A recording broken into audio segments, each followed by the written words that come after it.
Theme tune? I've boshed banter in Prague, I've dressed up as a Smurf, I've swapped lives with a German, bought strip pens in France, I've covered teachers in sunscreen, nearly drowned in some foam, I had a naked massage, me and my mates had a laugh, I did. 24 years at the top end.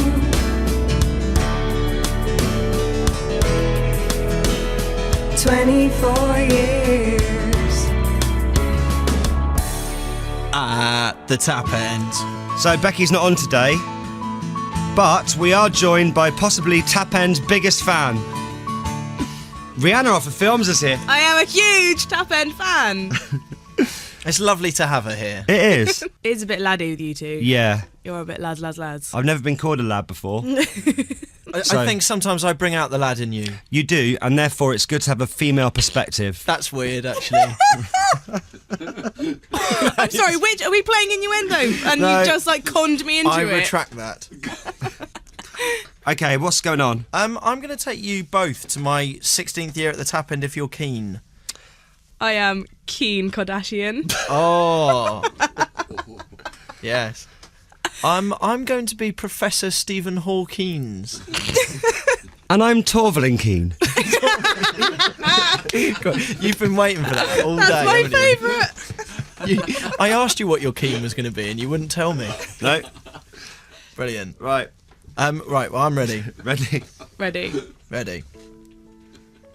The weather had turned a lot colder in recent weeks. The year was beginning to wind down, and excitement was building with Christmas now not too far away. Mock exams had finished at school, which pretty much meant that there was a free run up to Christmas, and lots of fun to be had. Me and the lads would spend a large amount of our time at that age at a tennis club where we were all members of. It even led to my first proper job, which was helping the tennis coach, a guy called Bailey, with his tennis lessons. This taught me a lot. I wasn't really good enough to be a decent coach. In fact, many of the kids I was teaching was better than me. But all the same, it was my first experience of proper responsibility and paid employment. Did that annoy you a bit? It was just awkward, because it's very hard to coach someone at something if they are better than you. Already? Yeah. Did you ever go a bit power hungry and kind of start ordering them about the tennis court and making them pick up all the balls and stuff? Yeah, of course. I like to instill discipline in my lessons. Well, no, because you've all got to learn your own teaching style, haven't you? What was yours then? Well, I was very much of that mentality of sort of discipline. So, for example, I would just throw the balls everywhere and then just get them to pick it up. That sounds horrible. No, there was carrot as well. What? Well, that's the phrase, isn't it? Carrot and stick. But there was a carrot as well. Well, I'd reward them as well. With carrots. Like for a donkey. good behaviour. Otherwise, they take advantage. So they were naughty, then you gave them carrots. No, forget that. I think I've got the phrase wrong. I'm sure it was something like carrot and stick, but maybe that's just the name of a pub.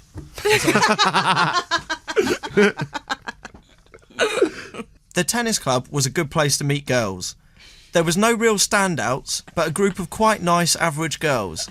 And at our age, we were happy with that. Chris, you can't say that. Why? There's nothing wrong with average. I'm average. I'm as average as they get. The tennis club also offered a unique chance to meet some older ladies. Oh, Chris. The membership of the club ranged quite broadly between the ages of 8 and 80. How old were they? Oh my God. Well, no, that's what I'm saying. An 80-year-old. No, I'm not saying I pulled an 80-year-old. I'm just saying that our tennis coach wasn't too happy with the lack of tennis being played on junior evening. So he suggested that a few of us started to play tennis on a Friday morning, where the adult social was played.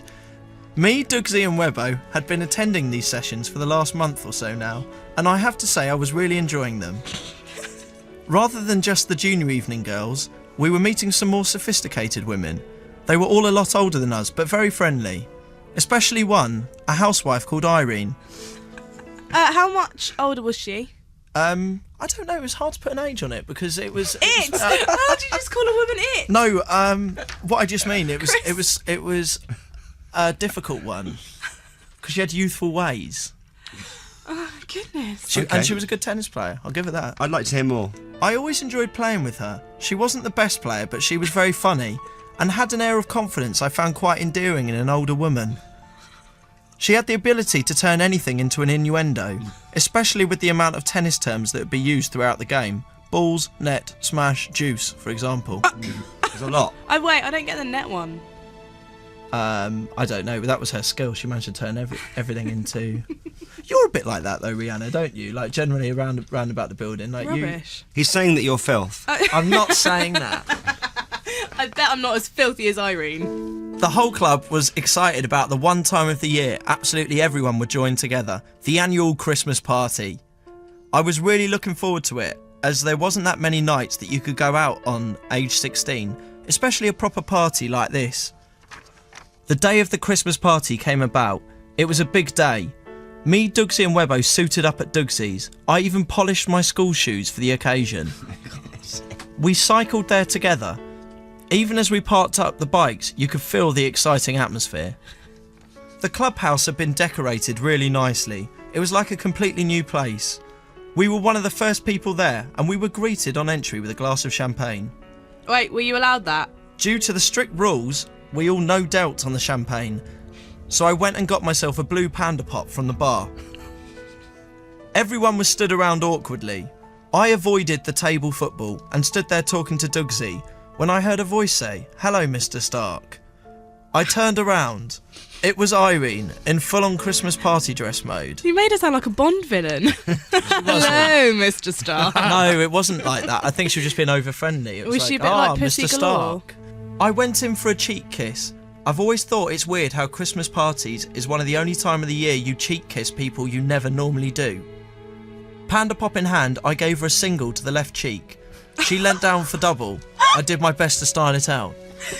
It was one of those awkward ones where... Oh, did you smash like faces or anything? No, I just, I went to the left cheek and that went fine, but then she leant in For another one. Yeah. That happens a lot. Yeah. This is before you came up with your new ingenious method to yes. avoid this awkwardness. Have you seen this, Rihanna? No. Okay. Well, we've all been in this situation, you know, let's say we've met each other and Yeah. I go for one kiss, you're a sophisticated lady, you want to go for two. Yeah. So to avoid that completely, I take control of the situation and... Demonstrate. Why are you edging do towards this. me? No, this is what you do. So let's say we've just met each other. Yeah. Hello. So it's like, instead of that, Forehead. I grab you by the head and just go straight to the forehead. Okay, yeah, wasn't expecting that. Just one on the forehead. Nice. Because that just gets rid of the awkwardness. Yeah, and just That's lets quite me take intimate. control. A forehead kiss is quite intimate. Really? Yeah. Not the way you did it, but usually. After dinner, the tables were cleared and the DJ turned on some lights and cranked up the music. I've never really been a dancer, but due to the amount of old people there, everyone was posh dancing. When you say posh dance, you mean like proper like ballroomy? Yeah, it was Oh, like, that's so cute. you know, like when there's the first dance at a wedding. Yeah, yeah. And it's all, by then you're not doing Gangnam Style, are Yeah. you? You don't go straight in with a Macarena. The what? With a Macarena. Macarena. Oh, is that how you say it? How do you say it? The Macarena. Okay, you don't go straight in with a Macarena. Macarena. Don't try and make out that that's posh. Stop it. Oh, Macarena. It is. Yeah, Macarena. How very downtown of you. Oh, shut up. Downton. you two. Downton. Downton. This was even more awkward and unfair on the younger lads like us, who were not familiar with waltzes and jives. We stood to the side watching everyone, and then she came towards me. Irene grabbed me by the hand and moved me to the middle of the floor. Not a clue what I was doing, I attempted to twirl her a couple of times. Halfway through each attempt, she seemed to get stuck. But she was a professional woman and knew how to twirl back again and make it look good. What do you mean a professional woman? You know when you dance with a lady and all you generally do is you, in these posh dances, hold them by the hand and then every now and then you sort of lean an arm out and they twirl round. I'm pretty sure that's not what you're supposed to do. Do you watch Strictly? Yeah, but I think that is genuinely all you do at these kind of parties. Honestly, I don't really think there's... It's really not. I think there's a bit more to it Yeah, a than little that. bit. So what would happen is I would lean out my arm for her to twirl, but then she'd kind of get stuck halfway around the twirl and then Would you come keep back your again. hand there and not like sort of let go so she could continue spinning and then grab her back? Is that how you do it? Yeah. Because to this day, I've had this problem with that 12 thing, exactly God. how you nail it. Everyone gets stuck, do they? It's weird, and then you've kind of got to go spin back. Okay, you and me, Chris, at the Christmas party, we're going to sort you out. Yeah. I learnt that is all what posh dancing is really. You hold someone by the hand and perform the occasional turn. It's not though. I felt good. It was like being on Strictly Come Dancing. She had shown me how to dance. I even knelt down and bowed at the end of the song.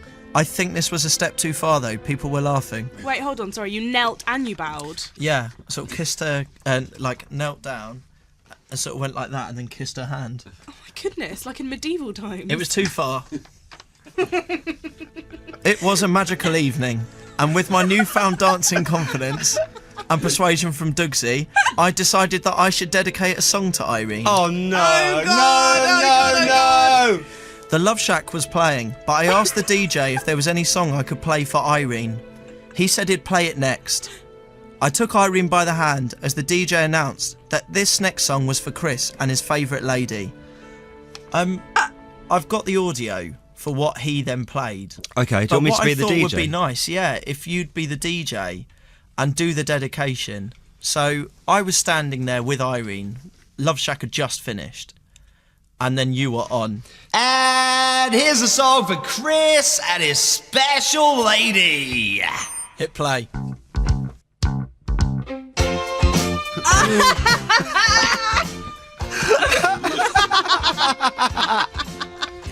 Did you dedicate that to her? Is that the one he picked because he misheard you say Irene? Yes, that's exactly the problem. That's amazing. Come on, Irene. The song took me by surprise, but me and Irene started to shuffle slightly. People looked on after the DJ's introduction. Then I realised his mistake. This was Come On Eileen, which was wrong on a number of different levels.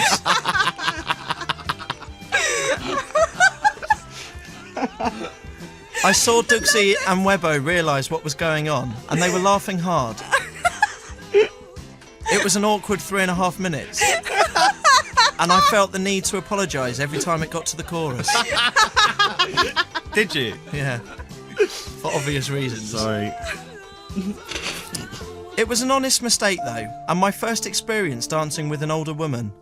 Looking back, I'm not sure if Irene was an actual cougar, or perhaps an over-friendly lady who enjoys the company of younger men. I stopped doing the Friday sessions not too long after that, so I didn't see Irene again, unfortunately. But if she's listening, which she may well be as she always seemed to enjoy younger things, I hope you're well. I can't imagine her on 2. She'd not be listening to 2? No, she'd love Radio 1. Would she still? Oh, what a night. Late December back in 2003. What a lady, what a night. It's another song, isn't it? It is, yeah. Gotta borrow it.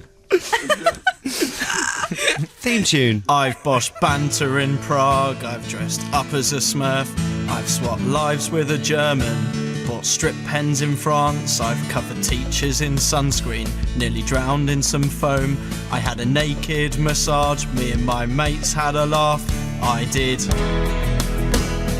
24 years at the top end.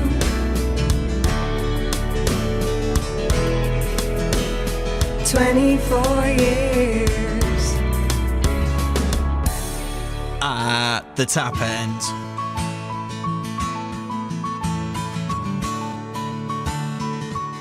This is Scott Mills. on BBC Radio 1.